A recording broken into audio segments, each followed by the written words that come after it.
Hello dear student, આજનો આપણો વિષય છે વિજ્ઞાન ધોરણ 8 પાઠ 13 ધ્વનિ। આ પાઠમાં તમે શું શીખશો? તો તમે બધાએ પાઠ્યપુસ્તક તમારી પાસે છે, પરંતુ તમે પાઠ્યપુસ્તક જોવાની તસદી લેતા નથી, એટલે કે ટાઈમ નથી આપતા। બરાબર, એવું ના કરતા। દરેક પાઠ જ્યારે ચલાવું છું, વિડીયો તમારે આવે છે ઘરે બેઠેલા વિદ્યાર્થી માટે, તો એ લોકોએ પાઠમાં જોવાનું કે કયા કયા ટોપિક છે, એમાં શું સમજવાનું છે, કયા પ્રશ્ન પૂછાઈ શકે, વૈજ્ઞાનિક કારણ કયા પૂછાઈ શકે, અને પછી તૈયારી કરવાની। અને વર્ગમાં બેઠેલા વિદ્યાર્થીઓને તો હું સૂચના આપતી જ રહેતી હોઉં છું, એટલે એમને તો ખબર જ છે કે પાઠમાં આવતા અમુક પોઈન્ટ હોય એ ખૂબ જ અગત્યના હોય છે, અને અમુક પોઈન્ટ એવા હોય કે જેમાંથી તમને ઓછા માર્ક્સ મળે એવા હોય, તો તમારે પહેલા જે અગત્યના પોઈન્ટ હોય એના પર ભાર આપવાનો અને પછી બીજા પોઈન્ટ તૈયાર કરવાના। તો અહીંયા ધ્વનિ વિશે તમારે શીખવાનું છે કે આપણે કેવી રીતે આ પાઠમાં શીખીશું કે બધા સાધનો છે એ સાધનોમાંથી કેવી રીતે અવાજ નીકળે છે, ધ્વનિ ઉત્પન્ન થાય છે। જેમ કે અત્યારે હું બોલી રહી છું, તમને મારો અવાજ સંભળાઈ રહ્યો છે, બરાબર ને? સંભળાય છે મીત? Yes, okay. તો તમને મારો અવાજ સંભળાતો હશે, એ અવાજ શેનાથી ક્યાંથી ઉત્પન્ન થાય છે, કેવી રીતે તમને સંભળાય છે, આખી પ્રોસેસ છે, તે આપણે આ પાઠમાં અભ્યાસ કરવાનો છે। એ ઉપરાંત કેટલો અવાજ આપણે સાંભળી શકીએ, કેટલા સુધી આપણી ક્ષમતા છે, પ્રાણીઓની કેટલી ક્ષમતા છે, એના વિશે પણ અભ્યાસ કરીશું। ચાલો જોઈએ આપણો પાઠ 13 ધ્વનિ। તમને તમારી શાળામાં તાસ પૂરો થયો એ કેવી રીતે ખબર પડે છે? બોલો, તમને આપણો પીરિયડ પૂરો થાય તો કેવી રીતે ખબર પડે? બોલો વૃંદ। બેલ વાગે ત્યારે। હવે પહેલા ગુજરાતી શાળામાં કેવું હતું, સરકારી શાળામાં ઘંટ હોતા હતા, બરાબર? ઘંટ વાગે એને ખબર પડે। આપણે સ્કૂલમાં બેલ વાગે છે, પણ એ કેવો છે? ઇલેક્ટ્રિક બેલ છે। એ ખબર તમને? ઇલેક્ટ્રિક છે, ઓકે। જ્યારે કોઈ દરવાજો ખખડાવે કે તમે ડોરબેલનો ધ્વનિ સાંભળો છો, ત્યારે તમને સહેલાથી ખબર પડી જાય કે કોઈ તમારા દરવાજા પાસે ઊભો છે। હવે ઘરમાં બધા ડોરબેલ રાખો છો? બરાબર, ડોરબેલ વાગે અને ખબર પડે કે કોઈ આવ્યું છે। મોટે ભાગે તો કોઈ તમારા તરફ આવી રહ્યું હોય તો માત્ર તેના પગલાંનો અવાજ સાંભળીને તમને ખબર પડી જાય છે। હવે ઘણીવાર એકદમ શાંત વાતાવરણ હોય તો કોઈ વ્યક્તિ ચાલીને તમારી તરફ આવતું હોય તો પણ તમને એના પગલાંનો અવાજ સંભળાઈ શકે અને ખબર પડે કે કોઈ વ્યક્તિ મારી તરફ આવી રહ્યું છે। તમે કદાચ સંતા કુકડીની રમત રમ્યા હશો। રમતમાં આંખે પાટા બાંધેલી વ્યક્તિને બાકીના ખેલાડીઓને પકડવાના હોય છે। આંખે પાટો બાંધેલી વ્યક્તિ એ કેવી રીતે ધારણા કરે છે કે કયો ખેલાડી તેની સૌથી નજીક છે? ચલો, તમે સંતા કુકડી રમ્યા છો? ક્યાં રમ્યા? હવે તો મોબાઈલમાં ગેમ રમીએ છીએ। સંતા કુકડી, ખો ખો, કબડ્ડી, પછી વોલીબોલ, ફૂટબોલ, એ ગેમ તો હવે બધી ભૂલાઈ ગઈ। ખાલી મોબાઈલમાં ફ્રી ફાયર, પબજી, બરાબર, ગેમ ચાલે છે, રાઈટ? તો હવે ઇન્ડોર ગેમ્સની વધારે માંગ છે આઉટડોર કરતા, પરંતુ નાના હશો ત્યારે કોઈક વાર સંતા કુકડી રમ્યા હશો, તો એમાં આપણે આંખે પાટા બાંધી દેવામાં આવે, જેને દાવ હોય એને, અને બીજા જે મિત્રો હોય એને શોધવાના હોય, તો એને કેવી રીતે ખબર પડે? તો એના પગના અવાજથી, બરાબર, કે બોલવાના અવાજથી એવી રીતે એને ખબર પડે કે આટલો વિદ્યાર્થી મારી નજીક છે કે આ મારો મિત્ર મારી નજીક છે। હવે જુઓ, ધ્વનિ આપણી જિંદગીમાં અગત્યનો ભાગ ભજવે છે। તે આપણને એકબીજા સાથે વાતચીત કરવામાં મદદ કરે છે। હવે જો અવાજ જ ના હોત તો શું થાત? એવું વિચાર્યું? આ તમે રિસેસમાં અને પીરિયડમાં અને બધે અવાજ કરતા હોય, એકબીજા સાથે ઘૂસપૂસ કરતા હોવ છો ક્લાસમાં, તમારા ફ્રેન્ડ સાથે, ઘરેથી સ્પેશિયલ વાત કરવા આવતા હોવ છો જે તમારા મિત્ર સાથે, એ કરી શકતા ખરા? ના કરી શકતા, બરાબર ને? આમ તો ધ્વનિ ના હોત, અવાજ ના હોત તો ઘણી શાંતિ હોત। કેમ ખબર છે? તમે અવાજ જ ના કરી શકતા તો શિક્ષકને કોઈ ટેન્શન રહેતું નહીં, પણ તમે એવું વિચાર્યું કે અવાજ ના હોત તો હું ભણાઈ કેમ નહીં શકતી? એ તો તમે સાંભળી પણ ના શકતા ને, બરાબર? એટલે ધ્વનિ ખૂબ જરૂરી છે। હવે જુઓ, તમારી આસપાસ સાંભળવા મળતા ધ્વનિની એક યાદી બનાવો। હવે એવું જરૂરી નથી કે એક જ પ્રકારનો અવાજ સંભળાય. અત્યારે હું તમને ભણાઈ રહી છું, પરંતુ ઘણા વિદ્યાર્થી એવા છે કે પેન ને અડી રહ્યા છે, ખખડાઈ રહ્યા છે, બરાબર, અલગ અલગ પ્રકારનો અવાજ ક્લાસમાં આવી રહ્યો છે. તમે દિવસ ઉઠો છો, જ્યારે સવારે દિવસની શરૂઆત કરો છો ત્યારેથી લઈ અને રાત્રે સૂવો છો ત્યાં સુધી તમને કેવા કેવા પ્રકારના અવાજ સંભળાય છે, ધ્વનિ? ચલો બોલો. મૌલિક.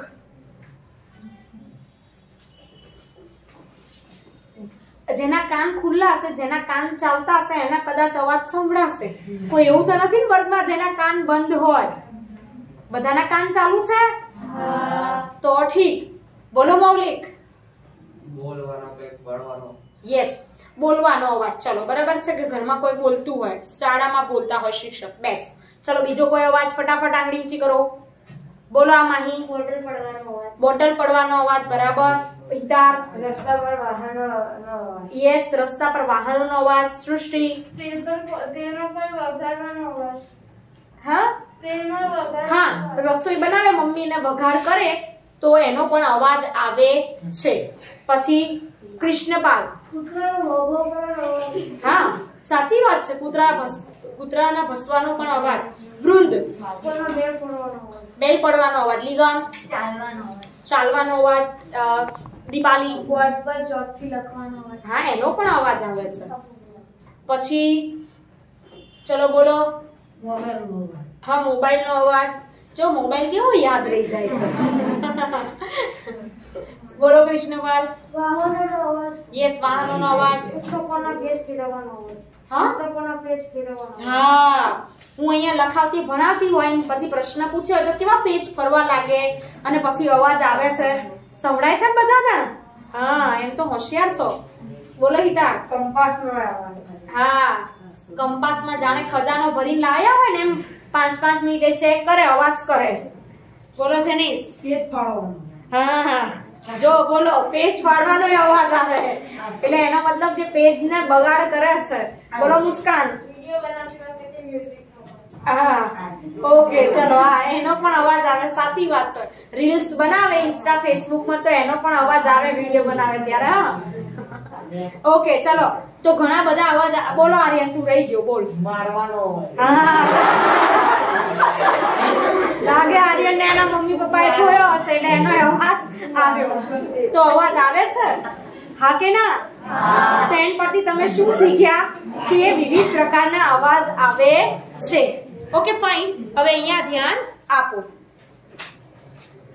હવે આગળ વાત કરીએ કે તમારી શાળાના સંગીતના ઓરડામાં સંગીત વાદ્યો જેવા કે વાંસળી, તબલા, હાર્મોનિયમ વગેરે દ્વારા ધ્વનિ ઉત્પન્ન કરતા તમે સાંભળો છો. આપણે જ્યારે કોરોના નહોતો ત્યારે પીરિયડ હોતા હતા, બરાબર, એક્ટિવિટી માટે, અને એ એક્ટિવિટીમાં મ્યુઝિકનો પણ પીરિયડ હોતો હતો. તો જે લોકો વિદ્યાર્થી મિત્રોએ મ્યુઝિક પસંદ કર્યું હોય એ મ્યુઝિકના તાસમાં જતા હતા અને ત્યાં વિવિધ ઇન્સ્ટ્રુમેન્ટ શીખવાડવામાં આવતા હતા. તો એ ઇન્સ્ટ્રુમેન્ટ હોય, તબલા છે, હાર્મોનિયમ છે, પછી વાંસળી છે, સિતાર છે, તો એમાંથી તમે ધ્વનિ સાંભળ્યો હશે. પરંતુ એ ધ્વનિ કેવી રીતે ઉત્પન્ન થાય છે જાણો છો? તો એ આપણે શીખવાનું છે કે ધ્વનિ કેવી રીતે ઉત્પન્ન થાય છે, કેવી રીતે એક સ્થળેથી બીજા સ્થળે પ્રસરણ પામે છે, આપણે ધ્વનિ કેવી રીતે સાંભળી શકીએ, અને અમુક ધ્વનિ બીજા કરતા શા માટે મોટેથી સંભળાય એ આપણે આ પાઠમાં શીખવાનું છે. તો આપણો પહેલો પોઈન્ટ છે, કંપન કરતા પદાર્થ દ્વારા ધ્વનિ ઉત્પન્ન થાય છે. ચાલો જોઈએ.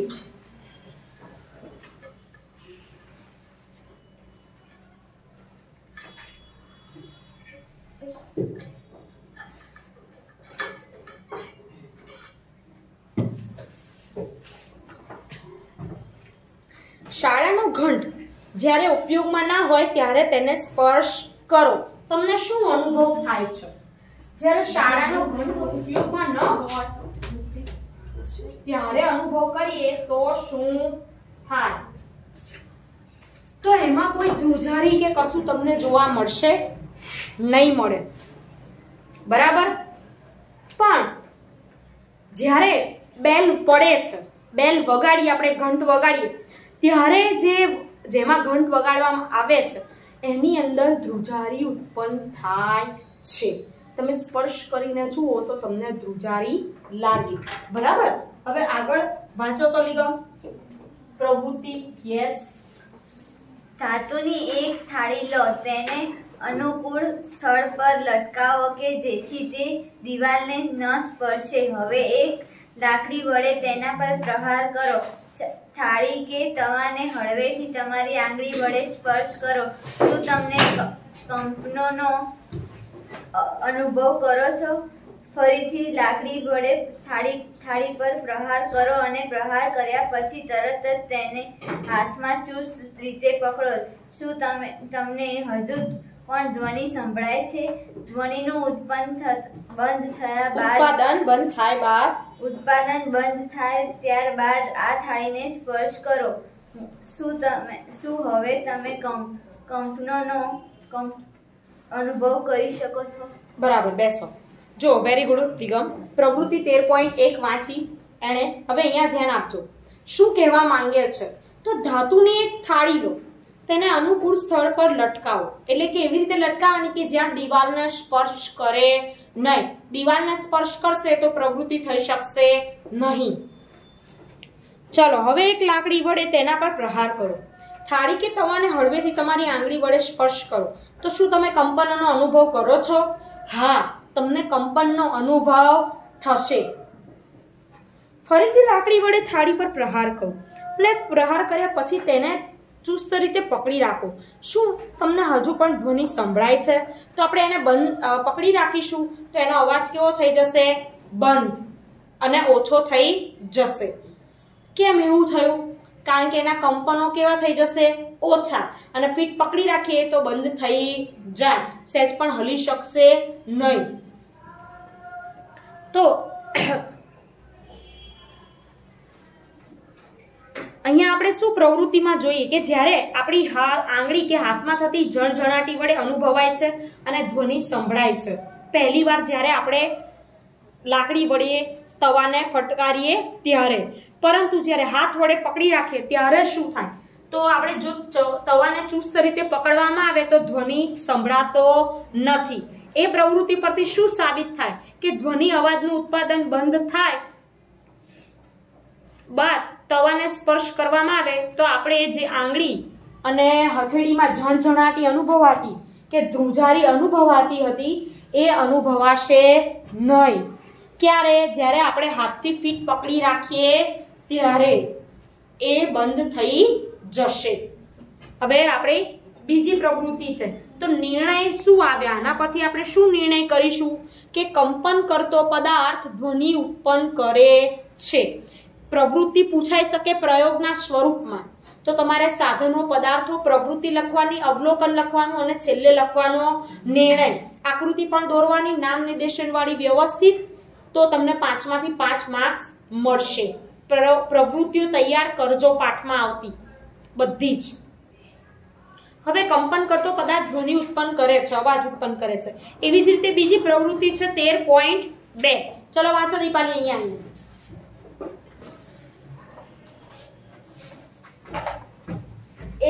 એક રબર બેન્ડ લો, તેને પેન્સિલ બોક્સની લાંબી બાજુની આસપાસથી વીંટાળો. હવે 2 પેન્સિલને બોક્સ અને ખેંચાયેલા રબરની વચ્ચે દાખલ કરો. હવે રબર બેન્ડને ક્યાંક મધ્યમાંથી ખેંચો. શું તમે કોઈ ધ્વનિ સંભળાય છે? શું રબર બેન્ડ કંપન અનુભવે છે? ગુડ. બેસો. જો પ્રવૃત્તિ 13.2 કે એક રબર બેન્ડ લેવાનું અને 2 તેને પેન્સિલ બોક્સની લાંબી બાજુથી આસપાસથી વીંટાળો. હવે 2 પેન્સિલને બોક્સ અને ખેંચાયેલા રબરની વચ્ચે દાખલ કરો. હવે રબર બેન્ડને ક્યાંક મધ્યમાંથી ખેંચો. તો શું ધ્વનિ સંભળાય છે અને રબર બેન્ડ એ કંપન અનુભવે છે? તો હા, ધ્વનિ સંભળાય છે અને શું આવશે? કંપન અનુભવશે કે નહીં અનુભવે? બોલો. અનુભવશે. ધ્વનિ સંભળાય છે અને હા, રબર બેન્ડ કંપન અનુભવે છે. આ પ્રવૃત્તિ તમે ઘરે પણ કરી શકો છો. આગળની પ્રવૃત્તિ છે કે જો ધોરણ 7 માં તમે શીખ્યા છો કે એક સ્થાનથી બીજા કે આગળ પાછળ થતી પદાર્થની ગતિને કંપન કહે છે. અહીંયા તમારે લખવાની છે કંપનની વ્યાખ્યા કે કંપન એટલે શું. તો પદાર્થની એક સ્થાનથી બીજા કે આગળ પાછળ થતી ગતિને કંપન કહે છે.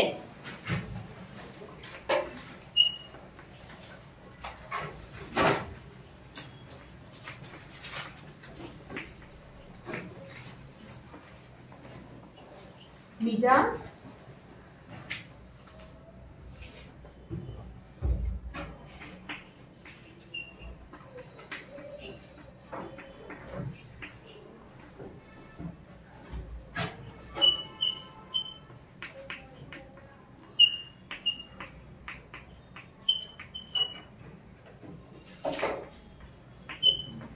વ્યાખ્યા આવડે કે ના આવડે?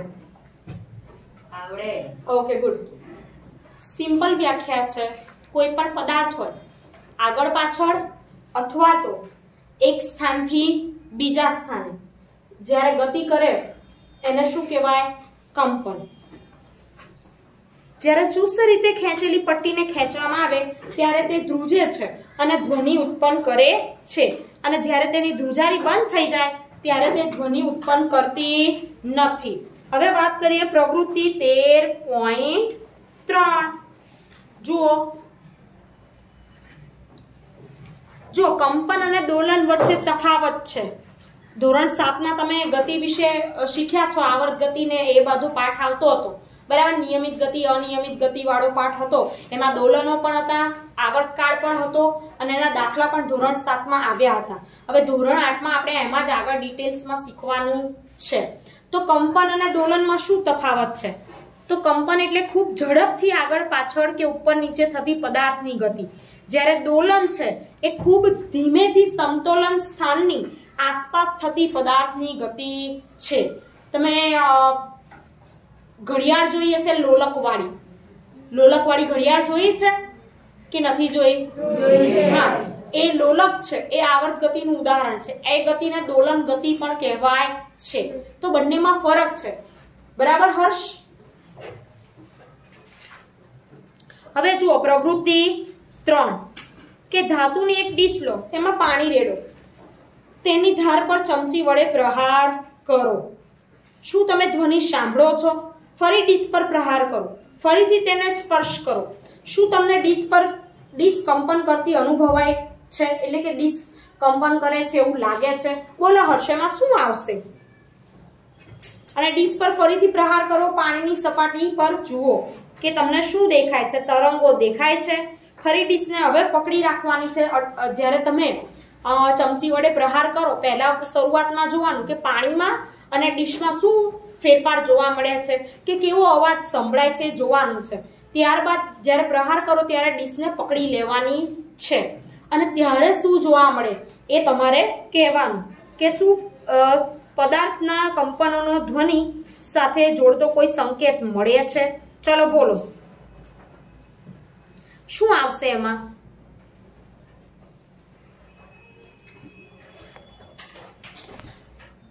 બોલો હર્ષ. ઘરે જઈને આ પ્રવૃત્તિ કરજે, બરાબર. બેસ કે પહેલા તો આપણે થાળી પર ચમચી વડે પ્રહાર કરીશું, તો બોલો એ અવાજ સંભળાશે કે નહીં સંભળાય? તો હા, ધ્વનિ સંભળાય છે એવું લખવાનું અવલોકનમાં. હવે કંપન અનુભવાશે? હા, કંપન પણ અનુભવાશે. કે ડીશ પર પ્રહાર કર્યા બાદ તેને સ્પર્શ કરતા ડીશ કંપન કરતી અનુભવાય છે.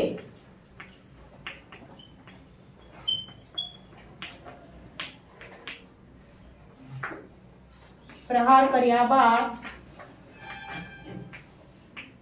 ડીશને સ્પર્શ કરતા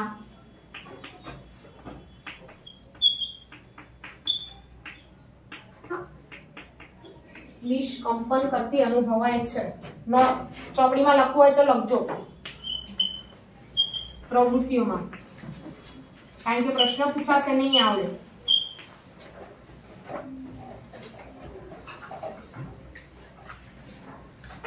વાત કરીએ તો જ્યારે ડીશ પર ફરીથી પ્રહાર કરવામાં આવ્યો ને ત્યારે જે ડીશમાં પાણી ભર્યું હતું એ પાણીમાં તરંગો જોવા મળે છે. ત્રીજો પોઈન્ટ શું લખીશું કે પાણીમાં તરંગો જોવા મળશે.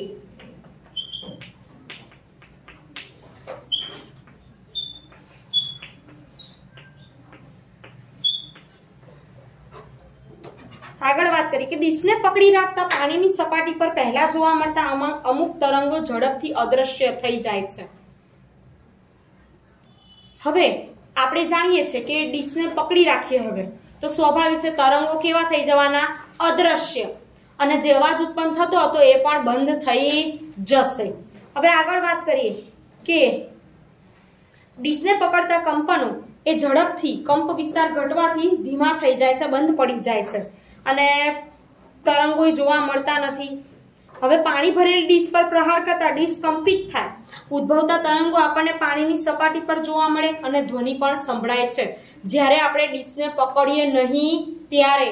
અને જો પકડીએ તો બધું બંધ થઈ જાય.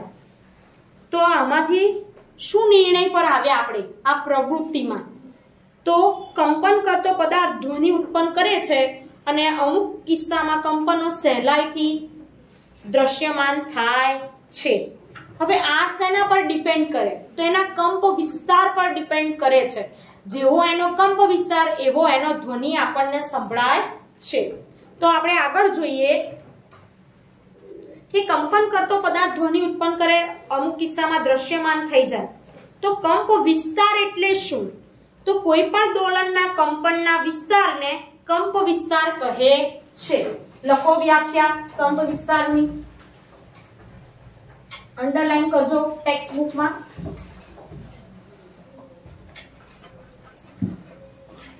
કંપ વિસ્તાર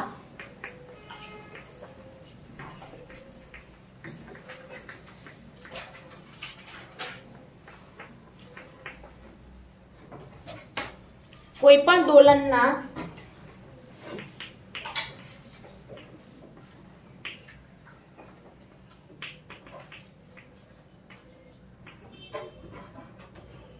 કંપનના વિસ્તારને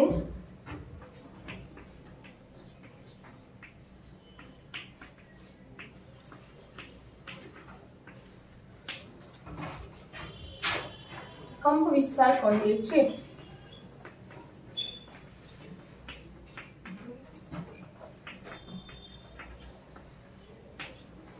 જેટલે સુધી એનો કંપનનો વિસ્તાર હોય ને એ એનો કંપ વિસ્તાર. ખૂબ જ નાનો હોવાથી આપણે તેને જોઈ શકતા નથી, તેમ છતાં આપણે તેને અનુભવી શકીએ છીએ. ઘણીવાર એવું થશે કે આપણે એને અનુભવી શકીએ, જોઈ શકીએ નહીં. જ્યારે પાણી ભરેલી ડીશમાં શું હતું કે આપણે તેને જોઈ શકતા હતા.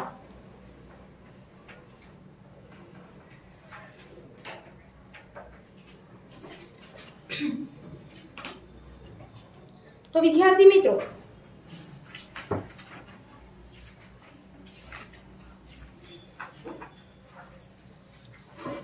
એક છેલ્લી પ્રવૃત્તિ જોઈએ. પ્રવૃત્તિ 13.4 કે કોલા નાળિયેરનું કાચલું લો, એને એક સંગીત વાદ્ય એક તારો બનાવો. આવું સંગીત વાદ્ય જોયું છે?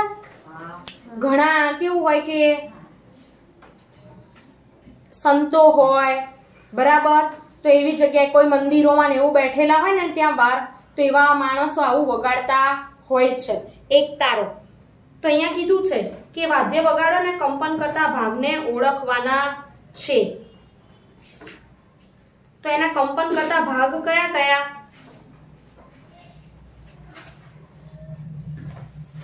તો એમાં જે ઉપરનો તાર હોય, બરાબર, અને એની ઉપર જે બીજું હાથ વડે વગાડવાનું હોય, એ બંને તારોના લીધે એક તારામાંથી અવાજ આવતો હોય છે. હવે તમારે શું શીખવાનું કે સંગીત વાદ્યો અને તેના કંપન કરતા ભાગ કયા? સંગીત વાદ્યમાં કયો ભાગ કંપન કરે છે? તો સંગીત વાદ્યના નામ છે વીણા, તબલા, વાંસળી. તમને પાઠ્યપુસ્તકમાં આપેલું છે. વીણામાં શું આવે? તણાયેલી દોરી. તબલામાં ખેંચાયેલી ઉપરની જે સપાટી હોય એને મેમ્બ્રેન પણ કહેવાય. વાંસળીમાં આવશે હવાનો સ્તંભ. ત્રીજું લખો વાયોલિન. તો વાયોલિનમાં શું આવશે? તણાયેલી દોરી લખવાનું છે.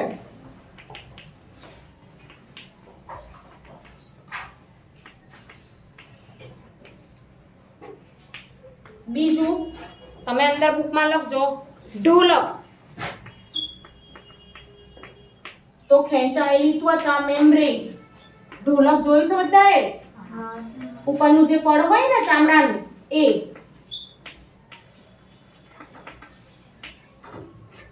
વિધાર્થ લખો. ચલો શરણાઈ, તો એમાં શું આવશે? હવાનો સ્તંભ.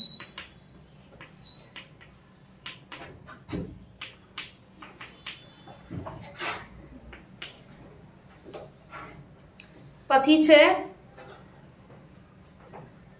આરતી કરતી વખતે વપરાતો ઘંટ.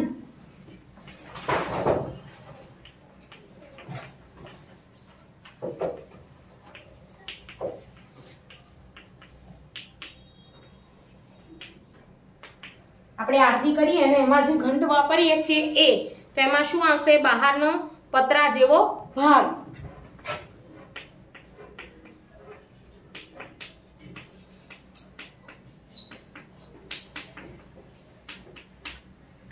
તો કયા સાધનમાં કયો ભાગ ધ્વનિ ઉત્પન્ન કરે છે એ તમને સમજણ પડી? હા કે ના? તમારે શું તૈયાર કરવાનું છે? તો પહેલા કંપનની વ્યાખ્યા, કંપ વિસ્તારની વ્યાખ્યા, કેવી રીતે ધ્વનિ ઉત્પન્ન થાય છે, કયા સાધનમાં સંગીત વાદ્યમાં કયો ભાગ ધ્વનિ ઉત્પન્ન કરે છે એ તૈયાર કરવાનું છે. તો આપણે આ વિડીયોમાં આટલે સુધી રાખીશું. બીજી માહિતી આગળના વિડીયોમાં જોઈશું. વિદ્યાર્થી મિત્રો, તમે ઘરે તૈયારી કરતા રહેજો. Thank you.